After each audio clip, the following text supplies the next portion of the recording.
নমস্কার বন্ধুরা, আজকে তৈরি করব নিরামিষ ধোকার ডালনা। এর জন্য এখানে এক বাটি ছোলার ডাল আর এক বাটি মটরের ডাল আগের দিন রাত্রিরে পরিষ্কার করে ধুয়ে ভিজিয়ে রেখেছি। আমি দু রকম ডাল দিয়েই তৈরি করি, যেটা খেতে বেশ ভালো হয়। প্রথমে ছোলার ডালটা বেটে নিচ্ছি। একটু আদা আর একটা কাঁচা লঙ্কা দিয়ে ছোলার ডালটাকে বেটে একটা বাটিতে ঢেলে রেখে দিলাম। এবার ওই মিক্সিং জারের মধ্যেই আমি বেটে নেব মটর ডালটা। একই রকমভাবে মটর ডালের মধ্যে একটু আদা আর একটু কাঁচা লঙ্কা দিয়ে এটাকে বেটে নেব। মটর ডালটাও বেটে আমি একটা বাটির মধ্যে একই সাথে রেখে দিলাম। আপনারা চাইলে একসাথেও বেটে নিতে পারেন। এর মধ্যে দিয়ে দিলাম হাফ চা চামচ কালো জিরে, দিয়ে দিচ্ছি হাফ চা চামচ হলুদ গুঁড়ো, দেব সামান্য একটু হিং, এই 2 পিঞ্চের মতো হিং দিয়ে দিচ্ছি। এর সাথে দেব একটু মিষ্টি, দেব স্বাদ মতো লবণ। এবার সমস্ত কিছুকে ভালো করে ডালের সাথে ফেটিয়ে নেব। ডালের সাথে মিশ্রণটাকে মাখিয়ে নিচ্ছি। আদা কাঁচা লঙ্কা আমি ডালের মধ্যেই বেটে নিয়েছি, আপনারা আলাদাও কিন্তু বেটে দিতে পারেন।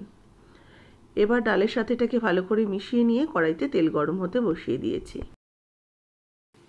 2 চামচ সরষের তেল কড়াইতে ভালো করে গরম করে নিয়ে ডাল বাটার মিশ্রণটা তেলের মধ্যে দিয়ে দিলাম। এবার এটাকে ভালো করে মিক্সড করে নেব, নিয়ে একদম নাড়াতে থাকবো যতক্ষণ না এই ডালের যে জল ব্যাপারটা রয়েছে এটা কেটে যায় আর ডালটা বেশ একটা আটা মাখার ডোয়ের মতো হয়ে যায়। মিনিট 3-4 সময় ধরে মিডিয়াম আঁচে রেখে ডাল বাটাটাকে অনবরত নাড়াচাড়া করতে করতে দেখুন ডাল বাটাটা অনেকটা শুকিয়ে এসছে। এবার দেখবেন আস্তে আস্তে কড়াই থেকে উঠে আসবে, ততক্ষণ ভালো করে এটাকে মিক্সড করতে থাকবো। এটা কিন্তু একদমই প্রায় হয়ে গেছে, কড়াই থেকে উঠে উঠে আসছে। এবার একটা থালার মধ্যে সামান্য একটু সরষের তেল নিয়ে প্লেটটাকে ভালো করে তেল মাখিয়ে নিচ্ছি। এবার এই প্লেটের মধ্যেই আমি ডাল বাটার মিশ্রণটা দিয়ে দিলাম। এবার হাত দিয়ে চেপে চেপে দেবো, দিয়ে একটা চৌকো করে শেপ তৈরি করে নেব।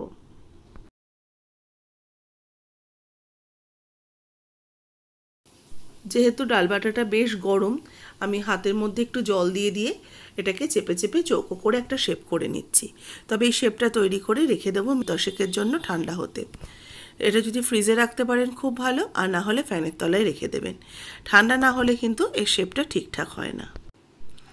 এবার একটা মশলা করে নেব। মিক্সিং জারের মধ্যে নিয়ে নিচ্ছি আদা, 1 ইঞ্চি টুকরো করা আদা, 2-3টে কাঁচা লঙ্কা, নিয়ে নেবো একটা টমেটো, আর নিচ্ছি কয়েকটা কাজু, প্রায় 6-7খানা কাজুর টুকরো। ভালো করে মিক্সিতে এটাকে পেস্ট করে নিয়েছি। এদিকে ধোকাটাও কিন্তু মিনিট 10 রেখে দিয়েছিলাম, ঠান্ডা হয়ে গেছে। এবার এটাকে ভালো করে কেটে নেব। ঠান্ডা না হলে কিন্তু কাটার চেষ্টা করবেন না, তাহলে ভেঙে যাবে। আর চেষ্টা করবেন একটু ফ্রিজে রেখে দেওয়ার। ফ্রিজে রাখলে কিন্তু বেশ টাইট হয়ে এটা সেট হয়ে যায়। বরফির আকারে আমি ধোকাগুলোকে কেটে নেব। যেরকমভাবে ধোকার শেপ হয় ঠিক সেইভাবে বরফির আকারে কেটে নিচ্ছি। আপনারা নিজেদের পছন্দ মতো শেপ করতে পারেন, চৌকোও বানিয়ে নিতে পারেন, আবার এইভাবেও আপনার মতো করে নিতে পারেন। দেখুন কি সুন্দরভাবে প্রত্যেকটা বরফির আকারে ধোকাগুলো তৈরি হয়ে গেছে। এইভাবে আপনারা করে ফ্রিজেও রেখে দিতে পারেন একটা এয়ারটাইট কন্টেনারে। যেদিন নিরামিষ হবে বা কেউ গেস্ট এলো তার সেদিন রান্না করে নিতে পারেন। এবার কড়াইতে তেল গরম হতে বসিয়ে দিয়েছিলাম। তেল গরম হয়ে যাওয়ার পর ধোকাগুলোকে দিয়ে দিচ্ছি ভেজে নেওয়ার জন্য। আঁচটাকে মিডিয়ামে রেখে ধোকাগুলোকে ভাজবেন। কম আঁচে ভাজলে কিন্তু চট করে এগুলো নরম হয়ে যাবে। নরম হয়ে গেলে ধোকাটা ছেড়ে যাবে। আবার হাই হিটে ভাজলে এগুলো পুড়ে যাবে।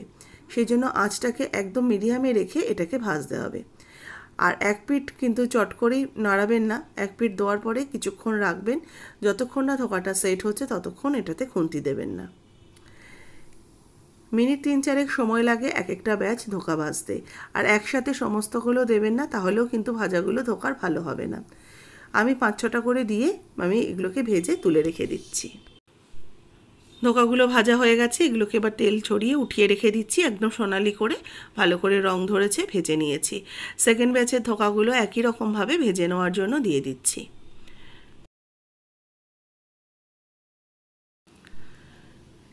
এই ধোকাগুলো ভাজা হয়ে গেছে, এগুলোকে উঠিয়ে রেখে দেব। এবার বাদবাকি যে তেলের মধ্যেই ফোড়ন দিয়ে দিচ্ছি গোটা গরম মশলা, এলাচ, লবঙ্গ, দারচিনি। তবে খুব সামান্য একটা একটা করেই দিলাম, একটা এলাচ, একটা লবঙ্গ, একটা দারচিনির টুকরো, একটু তেজপাতা, একটু শুকনো লঙ্কা আর একটু গোটা জিরে। এগুলো একটু ফোড়নের জন্য দিয়ে দিলাম। ফোড়নটাকে এবার কয়েক সেকেন্ড একটু ভাজা ভাজা করে নেব। 2 মিনিট একটু নাড়াচাড়া করে দিয়ে দেবো টুকরো করে কেটে রাখা আলু।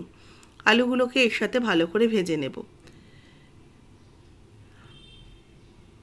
আলুটাকে একটু লাল করে ভাজতে হবে। আমি বেশ সুন্দরভাবে লাল করে একটু ভেজে নিচ্ছি। অনুষ্ঠান বাড়ির মতো ধোকা তৈরি করতে গেলে এইভাবে টিপসগুলো ফলো করে করবেন, একদম পারফেক্ট ধোকা তৈরি হবে। একটু লবণ দিয়ে আলু ভাজলে আলু তাড়াতাড়ি নরম হয়ে যায়, সেজন্য অল্প একটু লবণ দিয়ে আলুটাকে ঢাকা চাপা দিয়ে দেবো যাতে ভালো করে ভাজা হয়ে যায়। আলু বেশ লাল করে ভাজা হয়ে গেছে। এবার আলুর মধ্যেই আমি দিয়ে দিচ্ছি একটু হিং। হিংটা ফোড়নের সময় দিলে এতক্ষণ আলু ভাজার সাথে ভাজলে পরে হিঙের স্বাদটা চলে যেত, হিঙের গন্ধ চলে যেত, আর হিঙের একটা তিতকুটে ভাব চলে আসতো, সেই জন্য একটু পরে অ্যাড করলাম। হিংটা দিয়ে আলুটাকে ভালো করে মিক্সড করে নিয়ে দিয়ে দিচ্ছি একটু টমেটো কোচানো। টমেটোটাকেও এর সাথে ভালো করে মিক্সড করে নিয়ে এবার যে বেটে রেখেছি মশলার পেস্টটা সেটাকে অ্যাড করে দেবো। মশলার পেস্টটা দিয়ে ভালো করে আবারও কিছুক্ষণ কষিয়ে নেব। যতক্ষণ নয় মশলার থেকে কাঁচা গন্ধটা চলে যাচ্ছে ততক্ষণ ভালো করে মিনিট খানেক সময় ধরে কষিয়ে নিচ্ছি।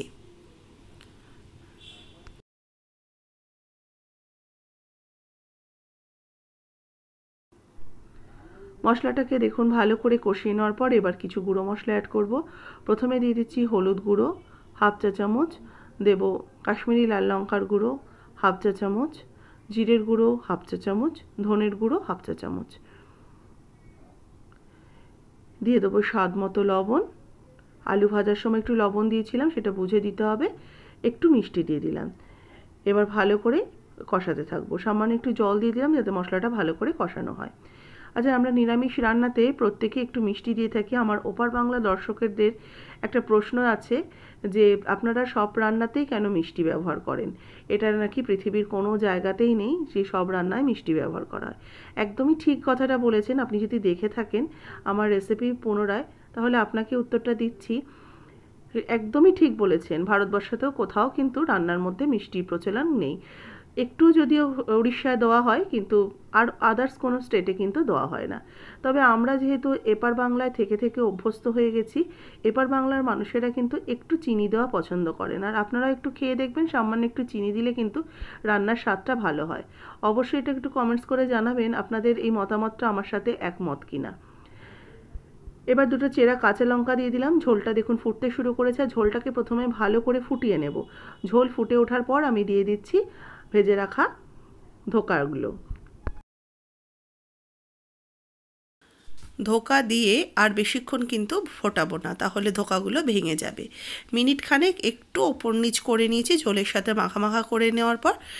তারপরে আমি দিয়ে দিচ্ছি হাফ চামচ গরম মশলার গুঁড়ো আর দিয়ে দেবো হাফ চামচ ঘি। ঘি আর গরম মশলা গুঁড়ো দিয়ে একটু হালকা হাতে এগুলোকে মিশিয়ে নেব। এবার গ্যাসে ফ্লেম অফ করে এটাকে নামিয়ে সার্ভ করে নেব। তৈরি হয়ে গেছে নিরামিষ অনুষ্ঠান বাড়ির মতো ধোকার ডালনা। রেসিপি ভালো লাগলে অবশ্যই লাইক শেয়ার করবেন। যারা নতুন দেখছেন আমার চ্যানেলকে সাবস্ক্রাইব করে পাশে থাকা বেল আইকনটা প্রেস করে দেবেন। ফেসবুক পেজের বন্ধুরা পেজটাকে অবশ্যই ফলো করুন, রেসিপিটাতে একটা লাইক দিন এবং কেমন লাগলো আজকের রেসিপি অবশ্যই কমেন্টস করে জানাতে একদমই ভুলবেন না।